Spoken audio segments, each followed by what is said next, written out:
This week, we'll see how tough the competition is in the major leagues.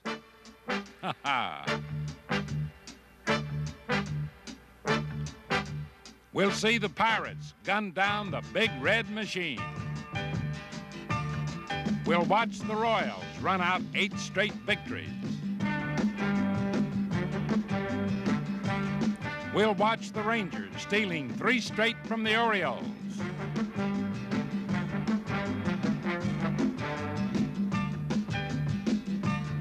We'll catch some outstanding fielding efforts. How about that? And we'll take a look at big league catchers getting their hard knocks.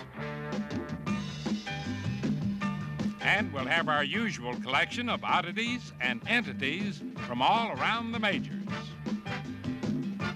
All coming up right now on This Week in Baseball.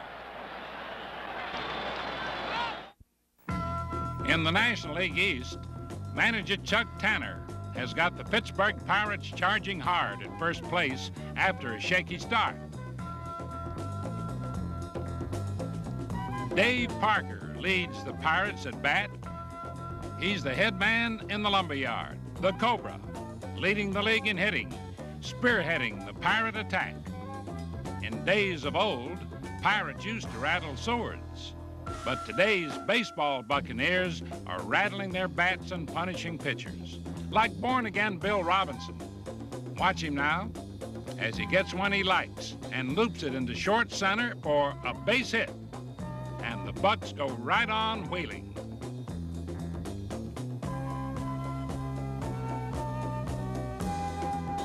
Another heavy hitter, Al Oliver, pounds one, and watch it go.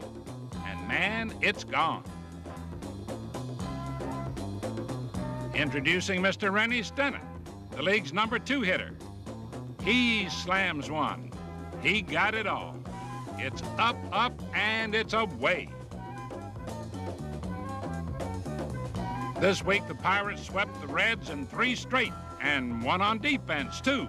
Dave Parker whips a throw to the plate, and Ken Griffey is out at home. The Reds got the word, and so did the rest of the National League East, as the plundering Bucks stormed toward a title. In San Diego, the Padres have been doing a lot of house cleaning with hopes of a title in the near future. Of course, it never hurts to warm up an umpire. One Padre who has really arrived is Big Dave Winfield, who made his first All-Star game this year. I'd gone through a few months without a contract. Didn't know if I would be in San Diego. But we came to terms, and we both feel very good about it. I'm having my best year yet in San Diego. A lot of home runs, RBIs, and I'm in the All-Star game, and that was one of my dreams come true. I'm very happy. Dave made the National League happy in the All-Star game by driving in 2 runs that proved to be the margin of victory. He's been doing it for the Padres all year, fulfilling the enormous promise predicted of him. His statistics are impressive, up among the league leaders in a large number of offensive categories. How about those stats, Dave? 21 home runs, 70 RBIs. I just feel very good. I've matured as a ball player. I'm glad people are recognizing it, and I feel good within myself. I'm becoming the ball player I wanted to be. As good as Dave is now, there's no telling just how good a ball player he may become. Dave could be the best all-around athlete in the game today. Yes, several years ago, Dave was drafted by professional baseball, basketball, and football teams. But happily, he chose the Padres and baseball. The Padres are also thankful to have George Hendrick, acquired during the offseason. George has been pounding the ball and driving the big runs home.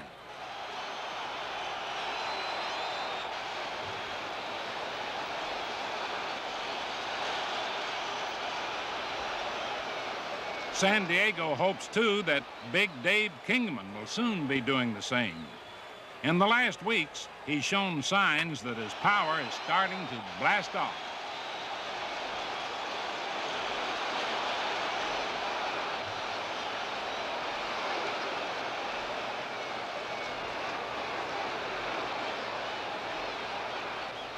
And then there's Mike Ivey, who adds more punch to the potent Padre attack.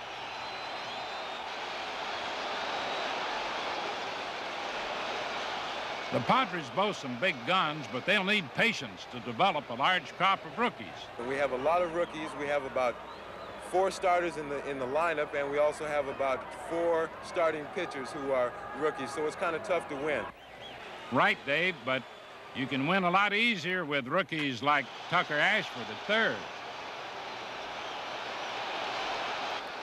And look at this play by second baseman Mike Champion. And on the offense, shortstop Bill Allman utilizes his speed.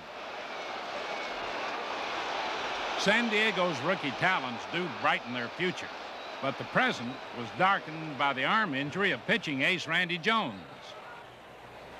Randy Jones meant so much to us. He was a Cy Young Award winner, and when you lose someone of that caliber, he hasn't pitched all year. I think he's won 3 or 4 games, and when you lose someone of that caliber, it definitely hurts our team's chances.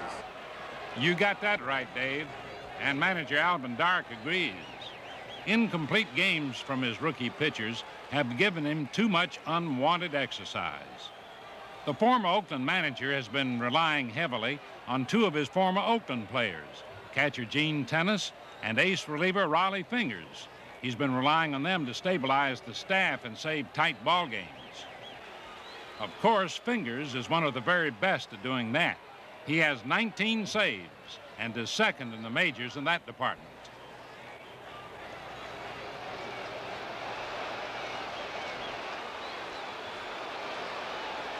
San Diego experience and talent mean that the Padres no longer have to pray for their victories.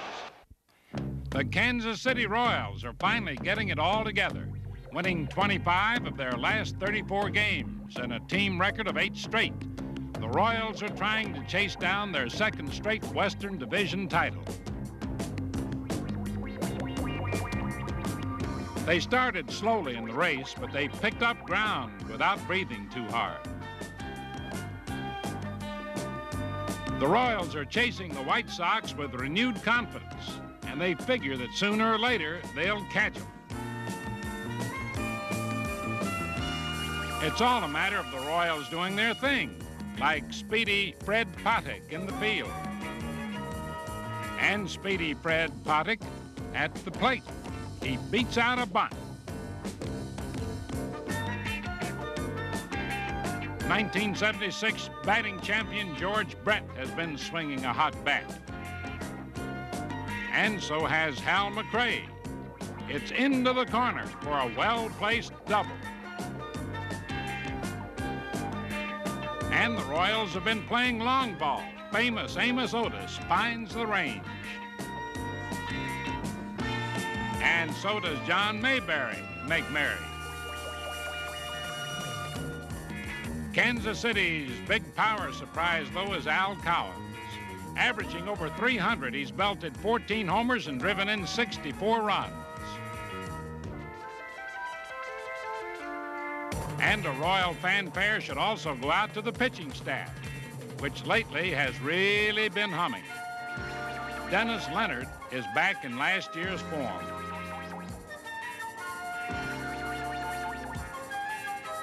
Larry Gura does the job in long relief. And Mark Littell nails down the late inning saves. While Paul Splittorff keeps going all the way. But if the Royals are to go all the way, they'll have to stop the White Sox by themselves. And their chance is coming, because they'll be playing the White Sox 7 times in the next 2 weeks. A battle royal, destined to bring out the best in the West. And that includes the revived Texas Rangers, moving up under new manager Billy Hunter, who's been bringing the Rangers together. Billy had been a coach for the Baltimore Orioles since 1964, and this week he had to face his old teammates. Texas won the first 2 games, then came up against ace Jim Palmer, who pitched a masterful 11 innings of shutout ball. Quite a bounce back from his all-star outing. But unfortunately for Palmer, his mound opponent, Gaylord Perry, also hurled shutout ball. At 38, Perry is still a master on the mound. Neither starter, by the way, figured in the decision, but sparkling plays gave Texas the edge. Credit this one to Toby Harrah. And credit the next one to rookie second baseman Bump Wills. How about that? The son of Maury Wills can do it all, as he proves here with a bat in his hands. And once he's on base, he's a base-running threat like his father. And that makes any pitcher pace around when Bump's on base. Jim Palmer watching Bump move off, but it doesn't do him any good. There he goes, and he steals his 14th base of the year. In the 13th inning, Bump worked his way around to third, setting it up for Mike Hargrove to drive him home with a base hit. The only run of the ball game as Texas won it 1-0. And when the final out was recorded, manager Hunter had swept 3 straight from his former team with an old Oriole trademark: strong pitching and defense. And that's the formula that makes contenders out of any team.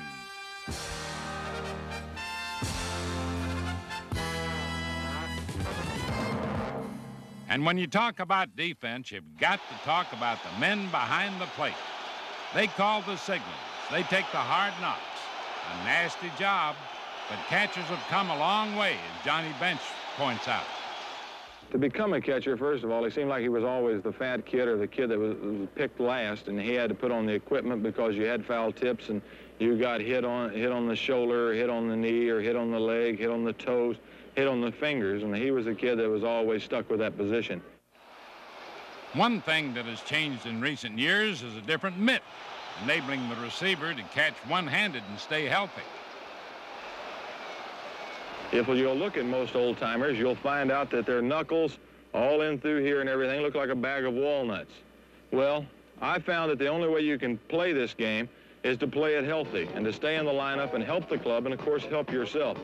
So by catching one-handed, I keep my free hand, this throwing hand, away from the flight of the ball and where foul tips might be able to hit it.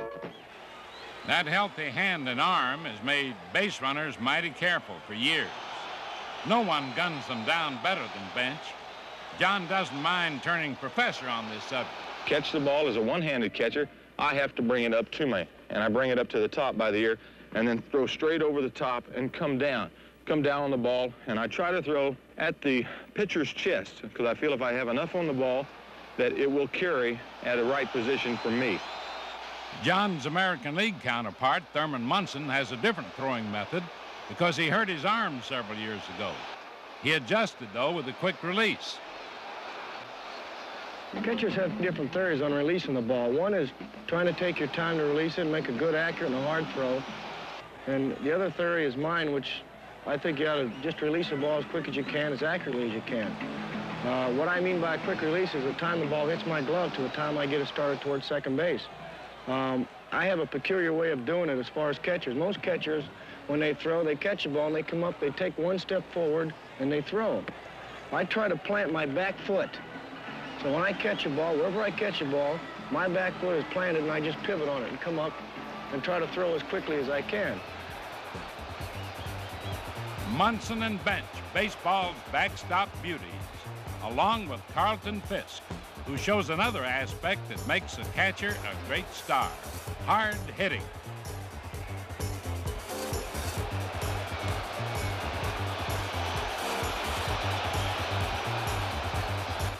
A good catcher is certainly a key to team success. Well, today, catching has become very important. And young catchers have blossomed all over the National and American leagues, and we found out how important catching is. 2 fine young catchers appeared in the All-Star game. One, Minnesota's Butch Wynegan, who got his first All-Star hit at the ripe old age of 21.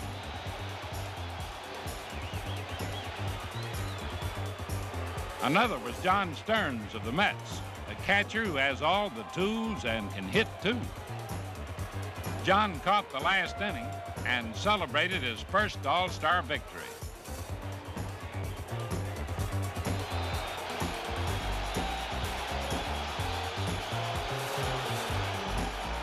Montreal's Gary Carter is another young catcher who can do it all.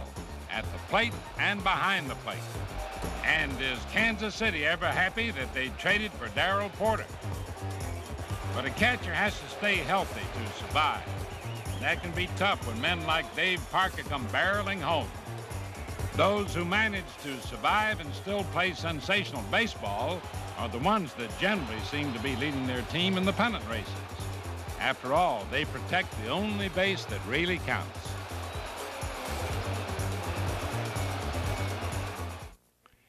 Here's some kids' play as we cover the bases this week. First, the All-Star Follies. Even All-Stars can be human. Look out, Pete. Everyone wants the ball, but some guys are just too big to argue with. See what I mean?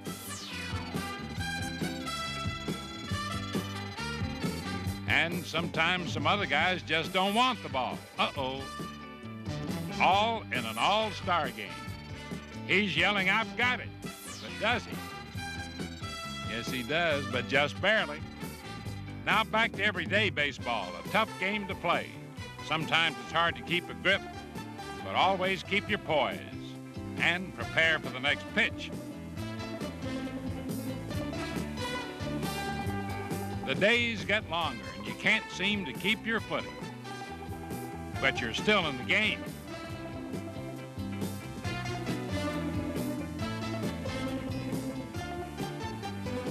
And when you're caught stealing sometimes, reality can be tough to face. Now, come on, face up. Man, you're out.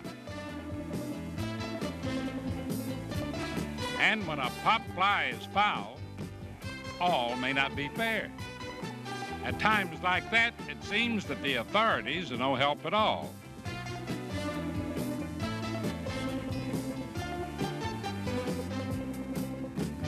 You can't depend on luck in this game. Even a lucky bounce can go against you. Luck had nothing to do with this one. Watch. Dwayne Kuiper thinks quickly to Duffy to first. How about that?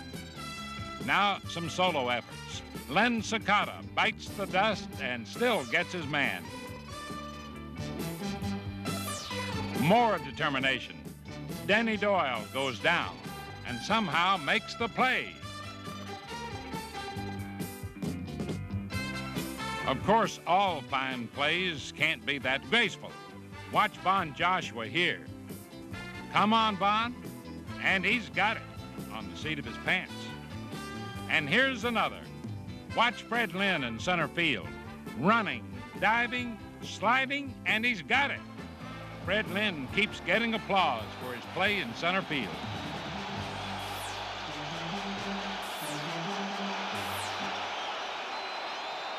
But when it comes to applause, here are 4 center fielders who got their fair share in their time. They came out on a beautiful summer day for baseball at Shea Stadium. What a thrill for New York fans and fans everywhere. Duke Snyder, Joe DiMaggio, Willie Mays, and Mickey Mantle. For one moment, center field was large enough to hold them all. But nothing could contain all the thrills they've given to so many fans. Thrills shared by player and fan alike. Speaking of all-time greats, Carl Yastrzemski attains new laurels. A base hit. The announcement tells the story.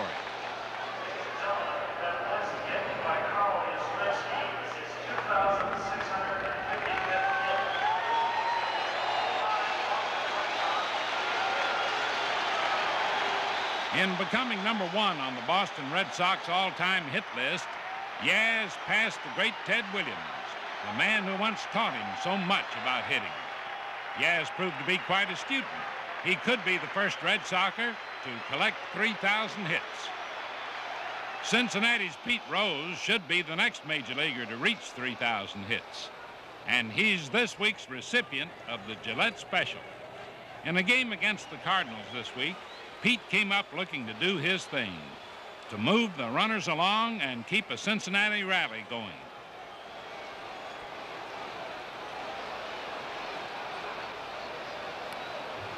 A hit to right center. And pretty soon everyone was standing and applauding because Pete Rose, with that hit, had just passed Frankie Frisch's major league record for the most career hits by a switch hitter, 2,884. Nice going, Pete. You know, Sparky Anderson once said that Pete Rose is the Cincinnati Reds. And in a sense, Pete Rose is also baseball, an active example of what this game is all about. Congratulations, Pete. So long, everybody.